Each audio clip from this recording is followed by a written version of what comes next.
Hello students, my self doctor Prana Sharma, lecture of political science.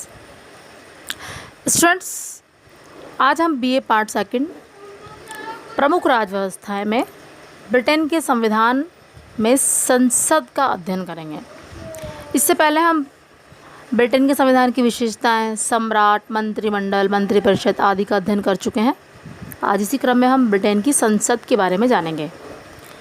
संसद का अर्थ। संसद के दो रूपों में अर्थ लगाया जा सकता है, कानूनी तथा शब्द की उत्पत्ति के दृष्टिकोण से। कानूनी अर्थ में संसद तीन अधिकारियों के मिलने से बनती है, सम्राट, लॉर्ड सभा तथा कॉमन सभा। ठीक उसी प्रकार भारत में राष्ट्रपति, लोकसभा और राज्यसभा से मिलकर संसद बनती है। व्युत्पत्ति के दृष्टिकोण से पार्लियामेंट की पैदा इस फ्रेंच भाषा के शब्द पार्लोमा से हुई है, जिसका अर्थ है गपशप की दुकान।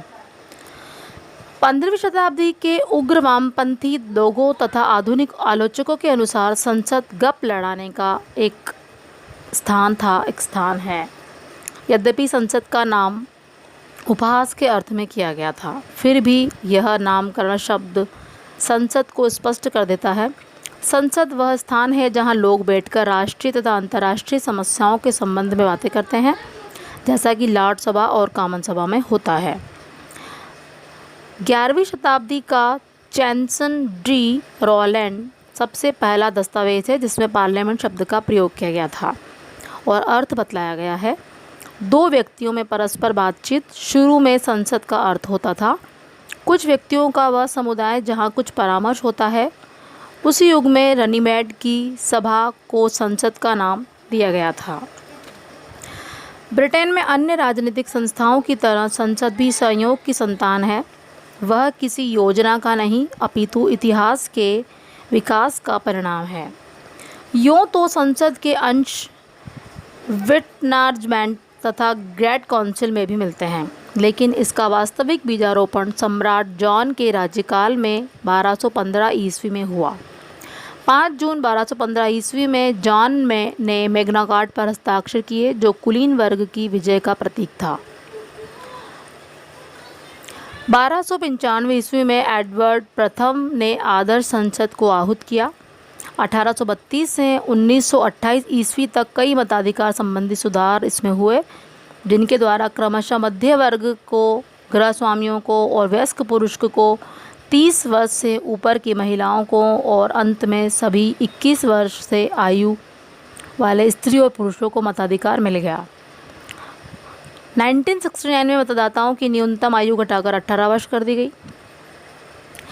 प्रोफेसर डाइसी ने कहा है कि वैधानिक रूप से संसद की संप्रभुता हमारी राजनीतिक व्यवस्था की प्रमुख विशेषता है। संसद की शक्ति एवं अधिकार क्षेत्र इतना महान, श्रेष्ठ एवं अनियंत्रित है कि उस पर न किसी व्यक्ति का, न कारणों का और न रुकावटों का ही बंधन है। डी लोमे ने कहा है कि अंग्रेजी विधिवेत्ताओं को यह बुनियादी सिद्धांत है कि संसद स्त्री को पुरुष और पुरुष को स्त्री न बना देने के अतिरिक्त और सब कुछ कर सकती है। सिद्धांततः ब्रिटेन में संसद संप्रभु है।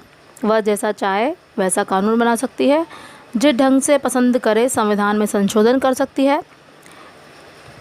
संसद अपने आप में सर्वेसर्वा और शक्तिशाली है।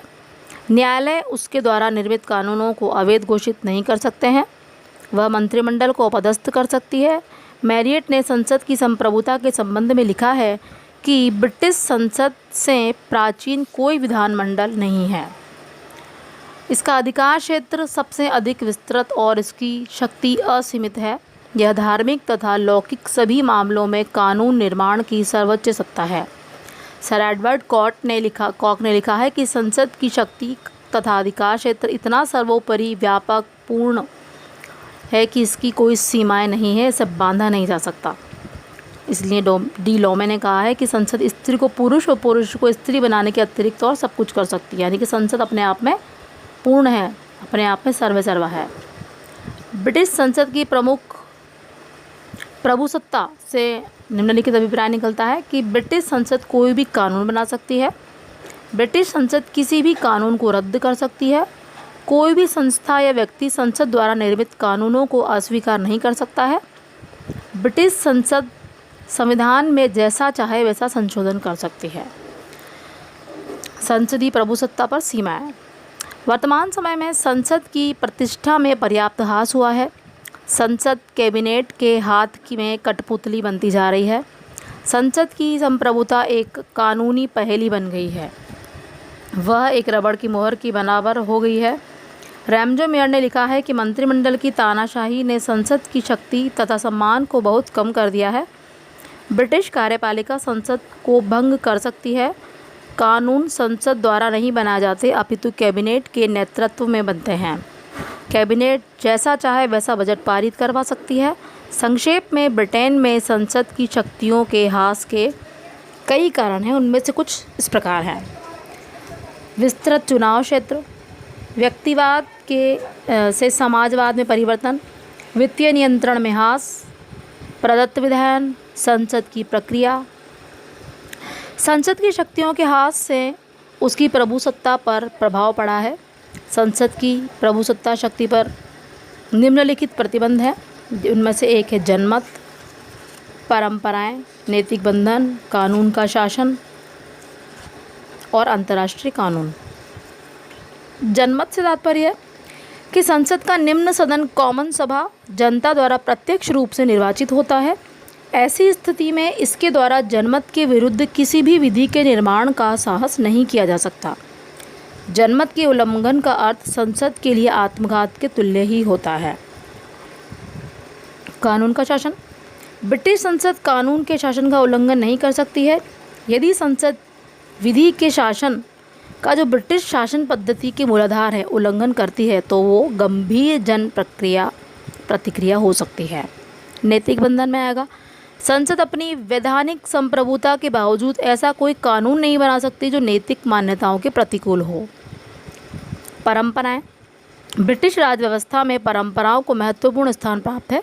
जैसा कि हम अपने पिछले वीडियो में पढ़ चुके हैं, परंपरा और अभिसमय यहाँ पे बहुत महत्व रखते हैं। संसद के द्वारा ऐसा कोई कानून नहीं बनाया जा सकता जो सुस्थापित परंपराओं के प्रतिकूल हो। यदि ऐसा किया गया तो जनता संसद के विरुद्ध हो जाएगी। यदि किसी परंपरा की उपयोगिता समाप्त हो जाती है तभी कानून द्वारा उसमें रद्दोबदल कर दिया जाता है या तो कर सकती है। अंतर्राष्ट्रीय कानून। अंतर्राष्ट्रीय कानून द्वारा भी संसद की प्रभुसत्ता सीमित हो जाती है। जिस कानून को सभ्य राष्ट्रों की सहमति प्राप्त हो चुकी है उसे ब्रिटेन में मान्यता दे दी जाती है। अतः ब्रिटिश संसद अंतर्राष्ट्रीय कानून के विरुद्ध भी किन्हीं नियमों का निर्माण नहीं कर सकती है। अतः ये कहा जा सकता है कि ब्रिटेन में संसद देश और राजनीति का केंद्र है। संसदात्मक शासन प्रणाली होने के कारण समस्त महत्वपूर्ण निर्णय संसद के मंच पर ही लिए जाते हैं। न्यायालय संसद के निर्णयों का पुनरावलोकन नहीं कर सकता है। मंत्रिमंडल सामूहिक रूप से संसद के प्रति उत्तरदायी होते हैं। ब्रिटिश राष्ट्रीय जीवन से संसद का अभिन्न संबंध केंद्रीय शासन यंत्र में संचालन के इसका हाथ इत्यादि बातों में एक अद्वितीय स्थिति प्रदान कर दी जाती है।